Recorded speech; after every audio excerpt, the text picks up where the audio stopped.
आशीष शतपथी 388, जयशंकर सिन्हा 721,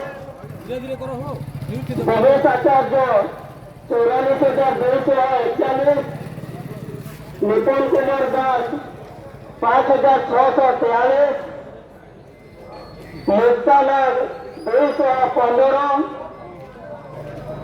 नंदनंदन महानंद 1,492, पांडव कर्ण 308, भक्त विनोद बाबा 409 एवं लटारे 720।